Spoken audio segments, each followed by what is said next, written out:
ಕಾಡ big fight ವಿಶೇಷ ನಾನು ಮತ್ತೆ ಮುಂದುವರಿಸ್ತಾ ಇದ್ದೀನಿ. ಇದೀಗ ಇದೇ ಒಂದು ಡಿಬೇಟಲ್ಲಿ ನಮ್ಮನ್ನು ಬಸವರಾಜ್ ಇಟ್ನಾಳ್ ಅವರು ಜಾಯ್ನ್ ಆಗಿದ್ದಾರೆ, ಹಿರಿಯ ಪತ್ರಕರ್ತರು. ಸ್ವಾಗತ ಬಸವರಾಜ್ ಇಟ್ನಾಳ್ ಅವರು ತಮಗೆ ಡಿಬೇಟ್ಗೆ. ಸೆಮಿಫೈನಲ್ ಸರ್, ಒಂದು ಪ್ರಶ್ನೆ ಇತ್ತು ನಮ್ಮದು. ನೋಡಿ ಸರ್, ಇದೇ SIR ಅಂತ ಬಂದಾಗ ಇಲ್ಲಿ ಒಂದು ಆತಂಕಕ್ಕೆ ದೇಶ ಒಳಗಾಗಿರೋದು ನಿಜ.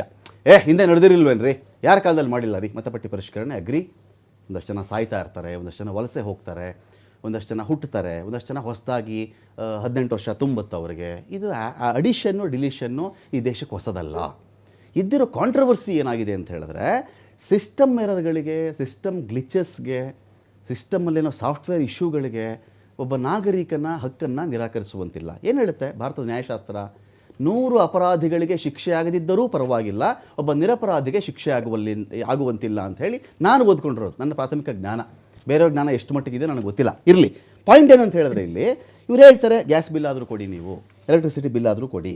ಸರಿ, 27 ಲಕ್ಷದ ಒಂದು 16,000 ಜನ ಇದ್ರಲ್ಲ, ನಾವು ಲಾಜಿಕಲಿ ಯೋಚನೆ ಮಾಡೋಣ. ಸುಪ್ರೀಂ ಕೋರ್ಟ್ಗೆ ಹೋಗಿ ಬಂದ್ರಲ್ಲ ಅವರು, ಅವ್ರ ಹತ್ರ ಗ್ಯಾಸ್ ಬಿಲ್ ಇಲ್ಲದೆ, ಒಂದು ಕರೆಂಟ್ ಬಿಲ್ ಇಲ್ಲದೆ, SLCದು TC ಇಲ್ಲದೆ, ಮಾರ್ಕ್ಸ್ ಕಾರ್ಡ್ಗಳಿಲ್ಲದೆ, ಬೇರೆ ದಾಖಲೆಗಳೇ ಇಲ್ಲದೆ, ಅವ್ರು ಯಾರು ಇಟ್ಕೊಳ್ಳದೆ ಸುಪ್ರೀಂ ಕೋರ್ಟ್ಗೆ ಹಾಗೆ ಹೋಗ್ಬಿಟ್ರ. ಮತ್ತು ಸುಪ್ರೀಂ ಕೋರ್ಟ್ ಅವ್ರದ್ದೇನು ಪರಿಷ್ಕರಿಸಿ ಅಂತ ಹೇಳ್ತು. ಹಾಗಂದ ಮಾತ್ರಕ್ಕೆ ಅವ್ರು ಪರಿಶೀಲಿಸಪ್ಪ ನೀವು ಅಂತ ಹೇಳಿದ್ರೆ ಪರಿಶೀಲನೆಯೂ ಆಗಲಿಲ್ಲ, ಮತದಾನದ ಹಕ್ಕು ಕೊಡಲಿಲ್ಲ. ಅಲ್ಲೊಂದಷ್ಟು ಜನ ಫಿಲ್ಟರ್ ಮಾಡಿ ಇವರಂತೂ ಆಗೋದೇ ಇಲ್ಲ ಅಂಥೇಳಿ 27 ಲಕ್ಷದಲ್ಲಿ 5 ಲಕ್ಷ ಜನ ಮಾತ್ರ ಆದರು, ಇನ್ನೊಂದು 22 ಲಕ್ಷ ಜನ ಆಗಲಿಲ್ಲ.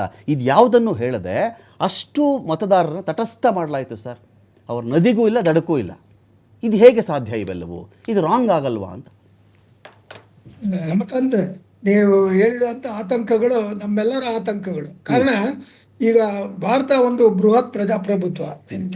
ಅದನ್ನೇ ಗಾಲ್ಬ್ರೆತ್ ಅವ್ರು ಹೇಳ್ತಾರೆ, ಇಟ್ಸ್ ಅ ಫಂಕ್ಷನಲ್ ಅನಾರ್ಕಿ ಅಂತ. 100 ಕೋಟಿ ಮತದಾರರು, 140 ಇದರಲ್ಲಿ ಕೋಟಿನಲ್ಲಿ 100 ಕೋಟಿ ಮತದಾರರಿದ್ದಾರೆ.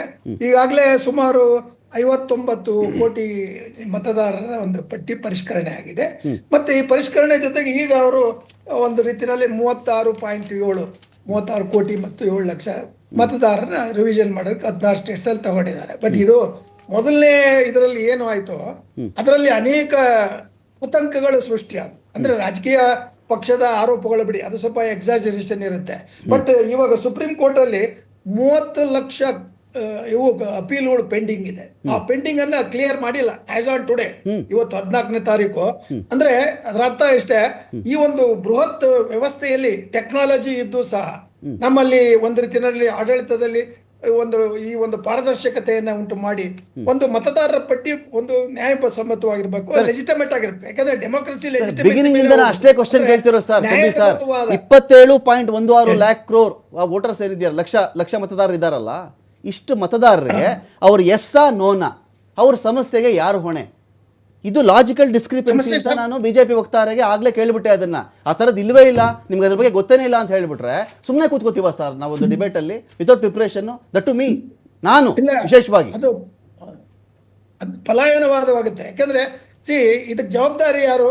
ಎಲೆಕ್ಷನ್ ಕಮಿಷನ್ ಇದನ್ನ ನಾನು ಮುಂದೆ ನೋಡ್ತೇನೆ ಅಂತ ಡೆಫರ್ ಮಾಡಿದ್ರೆ, ನಿಮ್ಮ ಒಂದು ನ್ಯಾಯಸಮ್ಮತವಾದ ಪ್ರಜಾಪ್ರಭುತ್ವದ ಮತದಾರನ ಒಂದು ಪ್ರಕ್ರಿಯೆ ಇದೆಯಲ್ಲ, ಪ್ರಕ್ರಿಯೆ ಪವಿತ್ರತೆ ಅನ್ನೋದು ದೊಡ್ಡ ಮಾತಾಯ್ತು. ಅದರ ಒಂದು ಪಾರದರ್ಶಕತೆಗೆ ಅದು ಧಕ್ಕೆ ಉಂಟು ಮಾಡುತ್ತೆ. ಅದರಿಂದ ಅನೇಕ ಆತಂಕಗಳು ಸೃಷ್ಟಿಯಾಗಿದೆ. ರಾಜಕಾರಣಿಗಳು ಅದನ್ನು ವಿವಾದವನ್ನು ಮಾಡ್ತಕ್ಕಂಥದ್ದು ಅವರ ವಿರೋಧ ಪಕ್ಷದವರ ಒಂದು ರೀತಿಯಲ್ಲಿ ಅದು ಒಂದು ಕರ್ತವ್ಯ ಅಥವಾ ಒಂದು ರೀತಿಯಲ್ಲಿ ಅವಕಾಶ ಅಂತ. ಆದ್ರೆ ಈಗ ಇರ್ತಕ್ಕಂಥದ್ದು ಏನಂದ್ರೆ, ಈಗ ಏನು ಸ್ಪೆಷಲ್ ಇಂಟೆನ್ಸಿವ್ ಇದರಲ್ಲಿ ನಿಜವಾದ ಪ್ರಜಾಪ್ರಭುತ್ವದ ಮತದಾರರು ನಮ್ಮ ಭಾರತದಲ್ಲಿ, ಅಂದ್ರೆ ಯಾವುದೇ ಕಮ್ಯುನಿಟಿ ಇರ್ಬೋದು, ಅವರನ್ನ ತೆಗೆದು ಹಾಕುವ ಹುನ್ನಾರ ಆಗ್ಬಾರ್ದು ಅನ್ನೋ ಒಂದು ದೊಡ್ಡ ಆತಂಕ ಅಷ್ಟೇ ಈಗ ಇರೋದು. ಒಂದು ಎರಡನೇದು, ನೀವ್ ಹೇಳಿದ್ರೆ ಡಾಕ್ಯುಮೆಂಟೇಶನ್ ಇರಲ್ಲ. Correct, poor documentation. ಈ ದೇಶದಲ್ಲಿ ಆಧಾರ್ ಅಂತಕ್ಕಂಥದ್ದು ಇದ್ರು ಸಹ ಆಧಾರ್ನಲ್ಲಿ ಎಷ್ಟೋ ಮಿಸ್ಟೇಕ್ಗಳಿದೆ. ಅದನ್ನ ಕರೆಕ್ಷನ್ ಮಾಡ್ಕೋಬೇಕಾದ್ರೆ ಅದರದ್ದೇ ಒಂದು ಕ್ರಿಯೆ. ಅಂದ್ರೆ ಈ ಡಿಜಿಟಲ್ ಎರಾ ಅಂತಕ್ಕಂಥ ಒಂದು ನಾಲೆಡ್ಜ್ ಇದೆಯಲ್ಲ, ಅದು ನಮ್ ಜನರಿಗೆ ಇನ್ನೂ ಹೆಚ್ಚು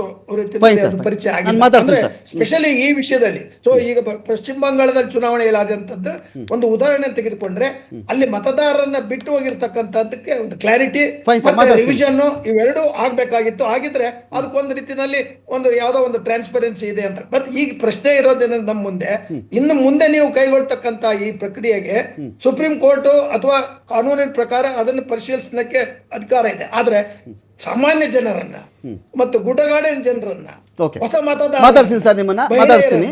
ಒಂದೇ ನಿಮಿಷ ಮಾತಾಡ್ತೀನಿ ಸರ್. ಬಸವರಾಜ್ ಸರ್, ಒಂದೊಂದು ಪಾಯಿಂಟ್ ಇದೆ ನಂದು. ಸರ್ ಇಲ್ಲಿ ಒಬ್ಬರು ಬಿ ಜೆ ಪಿಯವ್ರು ಕೂತಿದ್ದಾರೆ, ಒಬ್ಬರು ಕಾಂಗ್ರೆಸ್ ಅವ್ರು ಕೂತಿದ್ದಾರೆ.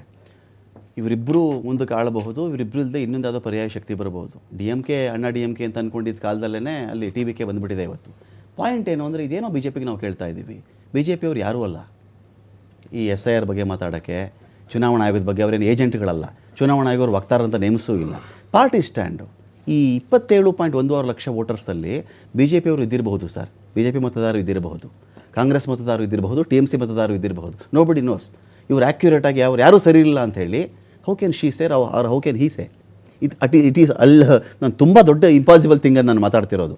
ಇಲ್ಲಿ ಒಂದು ಲಕ್ಷ ಜನ ವೋಟರ್ ಹೊಟ್ಟೋಯ್ತು ಅಂದರೆ ಕಾಂಗ್ರೆಸ್ ವೋಟರ್ ಯಾರು, ಬಿ ಜೆ ಪಿ ವೋಟರ್ ಯಾರು ಹೇಳಕ್ಕೆ ಸಾಧ್ಯ? Nobody nose. ಇವ್ರ ವೋಟರ್ ಇರ್ಬೋದು, ಅವ್ರ ವೋಟರ್ ಇರ್ಬೋದು. ನನ್ನ ಪಾಯಿಂಟ್ ಏನು ಹೇಳ್ತಾ ಇದ್ದರೆ, ಇಲ್ಲಿ ಎಲೆಕ್ಷನ್ ಕಮಿಷನ್ ಈ ದೇಶದಲ್ಲಿ ಮಾಡ್ತಿರೋ ಕೆಲಸದ ಬಗ್ಗೆ ನಾನು ಹೇಳ್ತಾ ಇದ್ದೀನಿ. ಅವರು ಎಲ್ಲಿ ಟ್ರಾನ್ಸ್ಪರೆಂಟಾಗಿ ಬಿಹೇವ್ ಮಾಡಬೇಕೋ ಅಲ್ಲಿ ಡಿಫೆನ್ಸಿವ್ ಮಾಡಿ ಹೋಗ್ಬಿಡ್ತಾರೆ. No, that is not their job. ನನಗೇನೋ ಒಂದು ಅನುಮಾನ ಇದೆಯಪ್ಪ, ಈ ಥರ ನನಗೆ ಬಗೆಹರಿಸು, ನೋಡಿ ನನ್ನ ಆಧಾರ್ ಕಾರ್ಡು, ನಾನು ಎಪಿಕ್ ಕಾರ್ಡ್ ನಾನು ಕೊಟ್ಟಾಗ ನೀನು ಪರಿಶೀಲಿಸೋದು ನಿನಗೆ ಆದ್ಯ ಕರ್ತವ್ಯ. ಸರಿ ಇಲ್ಲ ರೀ, ನೀನೆಲ್ಲ ಬಾಂಗ್ಲಾದಿಂದ ಬಂದಿರೋದು, ನೇಪಾಳದಿಂದ ಬಂದಿರೋದು. ಇಲ್ಲಿದೆ ನೋಡಿ ಸರ್, ಇಲ್ಲಿ ಏನೇನಿಂದ ಬರ್ತಿದೆ ಅಂತ ಹೇಳಿದ್ರೆ ಇವ್ರು ಏನೇನು ಕೊಡಬೇಕು, ಆಧಾರ್ ಕಾರ್ಡ್ ಕೊಡಬೇಕು,